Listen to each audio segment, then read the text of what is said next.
काय शिकणार आहोत? सुरू केलं तू? आज आपण काय शिकणार आहेत माहिती का? Sentence race. तर हे तुम्ही सगळ्यांनी लिहून घ्या आणि आपल्या इमॅजिनेशन पॉवर, आपली इमॅजिनेशन पॉवर यूज करून तुम्हाला जे वाटतंय ते लिहा.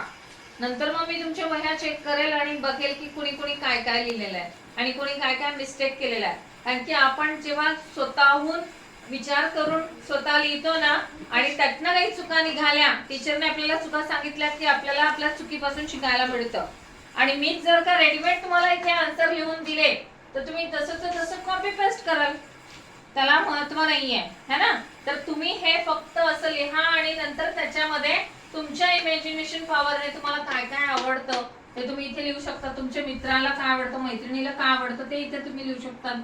आणि आय एम म्हणजे मी कोण आहे, मी काय आहे, किंवा हे यू आर तू काय आहे, तू कसा आहेस वगैरे. किंवा इथे हे काय आहे हे तुम्ही मला सांगू शकतात का, की I you we he she it they. हे सगळ्यात पहिले येतो आपण. प्रत्येक वाक्याची सुरुवात आपण फर्स्ट वर्ड कोणता असतो माहिती आहे का? सब्जेक्ट. येस, बघा मी इथे लिहिलेलं आहे parts of sentence, subject plus verb plus object. तर subject plus verb plus object म्हणजे काय? सब्जेक्ट मी तुम्हाला शिकवलं होतं कसं असतं सब्जेक्ट. फर्स्ट सब्जेक्ट कोणते कोणते असतात? सुरू करा. First person singular, I plural, we है ना. वी इथे आहे. सेकंड पर्सन म्हणजे समोरचे. फर्स्ट पर्सन म्हणजे काय? इकडचे है ना. आय आणि वी म्हणजे मी अशी झाली की आपण सर्व है ना. आय आणि वी आपण सर्व. आणि सेकंड पर्सन म्हणजे मी इथे उभी आहे, माझ्या समोरचे दोन किंवा एक है ना. तू किंवा तुम्ही है ना. आप दोनों ऐसा बोल सकते हैं हम. सेकंड पर्सन म्हणजे समोरचे. मग बोला second person singular, you plural, you both, you all. मतलब तुम प्लूरल में कौन आता है? तुम दोनों, आप सभी है ना. तुम्ही दोघं किंवा तुम्ही सर्व. आता थर्ड पर्सन तुमचं फेवरेट आहे. Third person singular, he she it singular noun name, plural they, plural noun. तर सिंग्युलर थर्ड पर्सन जे असतात ना, ही शी इट आणि कोणाचं तरी नाव लिहितो आपण, त्यांना खूप मान सन्मान द्यायचा असतं बरं का. त्यांच्या हेल्पिंग वर्बच्या शेवटी त्यांच्या समोर आपण जेही हेल्पिंग वर्ब लिहितो ना, बघा इथे ही शी इट कुठे बघा बरं. हे तीन, हे तीन, हे तीन. तर यांच्या पुढे जो असतो पार्ट्स ऑफ सेंटेन्स, सब्जेक्टच्या पुढे वर्ब आहे ना, वर्ब किंवा हेल्पिंग वर्ब म्हणू शकतात तुम्ही त्याला. तर हे हेल्पिंग वर्ब असतात जे एका वर्बला मदत करतात पूर्ण वाक्य बनवण्यासाठी है ना. किंवा हे नंतर हे ऑब्जेक्ट असतं बघा. हे वर्ब असतं तर हे हेल्पिंग वर्ब आहेत आपले. Am is are. इकडे लाईक, लाईक्स हे दोन वेगवेगळे वर्ब का बरं यूज केले असतील तुम्ही विचार करू शकतात काय? बघा मी सांगते. आणि हॅव आणि इथे हॅज यूज केलं बघा. हे तिघे जे आहेत त्यांना काहीतरी स्पेशल ट्रीटमेंट दिली जाते बघा. नाम के आगे एस और ईएस लगता है. मतलब जो भी वर्ब होता है उसके लास्ट में एस होता है. देखो यहाँ बघा इथे S S S S S S S S S म्हणजे त्यांना काहीतरी वेगळा मान सन्मान लागतो बरं का. मागे सर बेटा. तर आणि इथे यांना आयच्या समोर नेहमी एम असतो. यू वी दे हे प्लुरल असतात. मी सांगितलं ना इकडे इकडे हात करून. तर तुम्ही लर्न करायचं आणि दररोज ही ऍक्टिव्हिटी करायची. खूप मजा येईल है ना. मजा येतेच तुम्हाला, आपण नेहमी करतो. तर आर आर आर हे यू वी दे म्हणजे प्लुरल साठीच आपण आर यूज करतो. आणि हे सिंग्युलर थर्ड पर्सन सिंग्युलर आहेत. He she it singular noun name. नेमच्या समोरही आपण इज यूज करतो. ओके. इथे बघा इथे like like like I you we आणि दे साठी आपण लाईक यूज करतोय. पण ही शी इट हे स्पेशल आहेत. स्पेशल का बरं आहेत ते? कारण की थर्ड पर्सन सिंग्युलर असतात म्हणून त्यांच्या वर्बच्या शेवटी आपल्याला एस किंवा ईएस लिहावा लागतो. ईएस किंवा लिहितो आपण गो. गोचं गोज होतं ना, जीओ ईएस. डू डीओ ईएस है ना. आणि वॉच वॉचेस, शी वॉचेस टीव्ही है ना. तर जेव्हाही शेवटी जेव्हाहीच्या वर्बच्या शेवटी ओ असतो, सीएच असतो है ना, एक्स असतो तेव्हा आपण ES लावायचं, पण इतर वेळेस फक्त S लावायचं.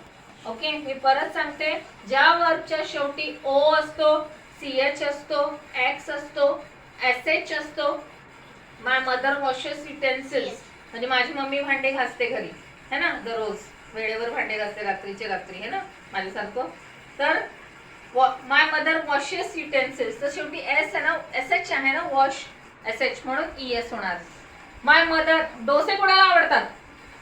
सगळ्यांना आवडतं. तर मम्मीला किती मेहनत करावी लागते डोसे इडली बनवण्यासाठी? खूप तर रील फेमस आहे, डोसा, इडली, सांबार, चटणी चटणी चटणी, रील बनवली ना सगळ्यांनी. हा, इकडे बघा आता. तर डोसे बनवण्यासाठी खूप खूप मेहनत लागते मम्मीला. रात्री मम्मी उडदाची, सकाळी मम्मी उडदाची डाळ भिजू घालते, तांदूळ भिजू घालते, नंतर मग रात्री उडदाची डाळ आणि तांदूळ दळून ते बॅटर मिक्स करते.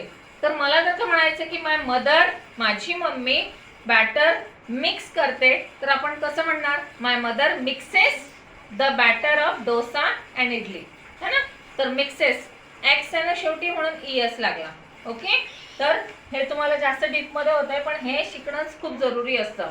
थर्ड पर्सन सिंग्युलरच्याच वेळेस हेल्पिंग वर्बच्या शेवटी S असतो, किंवा जो मेन वर्ब असतो, हे मेन वर्ब आहे, त्याच्या शेवटी S लावायला लागतो, किंवा ES, किंवा जेव्हा एखाद्या वर्बच्या शेवटी O, CH आणि X असेल तेव्हा. ओके, नाव इकडे बघा सगळे, इथे तुमची इमॅजिनेशन पॉवर यूज करायची. आय एम, तर आय एम शुभांगी, मी इथे मग माझं नाव लिहू शकते, आय एम शुभांगी लिहू शकते मी, चालेल. पण तुम्हाला याचा अर्थ माहिती पाहिजे. एम इज आर चा अर्थ काय असतो? एम इज चा अर्थ असतो आहे, आणि आर चा अर्थ असतो आहेत, आहे. आता मला सांगा, तुम्ही सगळे मराठी बोलतात, महाराष्ट्रीयन आहात, आहे आणि आहेत मधला डिफरन्स काय असतो? आहेत, हा, आहेत मध्ये त लागतो ना, आहे मध्ये त लागत नाही. Wow, what a difference. Tell me the difference. आहे, आहेत, आहेत, आहेत. हा, बोल. एम साठी एक सिंग्युलर येते म्हणून. सिंग्युलर. आर कोणी जास्त लोकांसाठी नाही, तर कोणी म्हणजे समोरच्या लोकांसाठी. आम्ही मुले आहोत, त्या मुली आहेत, ते मुले आहेत. तर आपण प्लुरल साठी आर यूज करतो. माऊ, don't talk.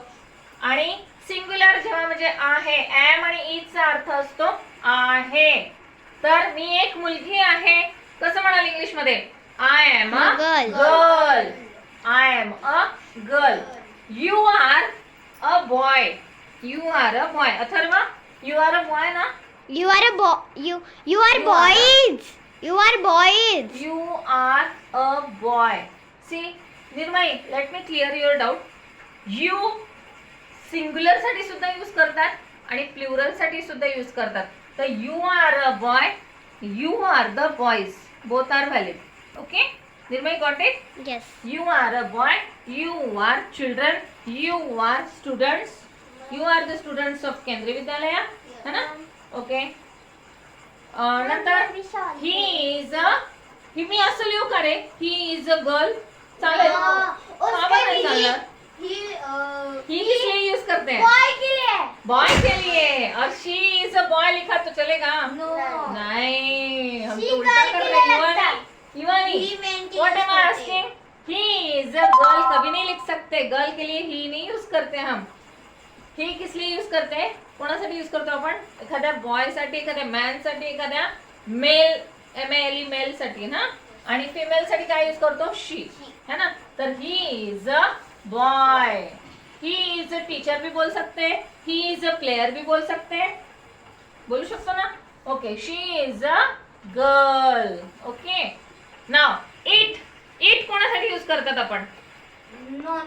Non living things आणि एनिमल साठी, है ना. तर इट इज अ कैट लिख सकती हूँ मैं, a cat. Okay, it is a cat. It is a bed, it is a mobile, it is a pen, है ना. दिस इज अ पेन बोलते हैं हम. It is a pen, it is a cat. अच्छा, they R children लिख सकते हैं.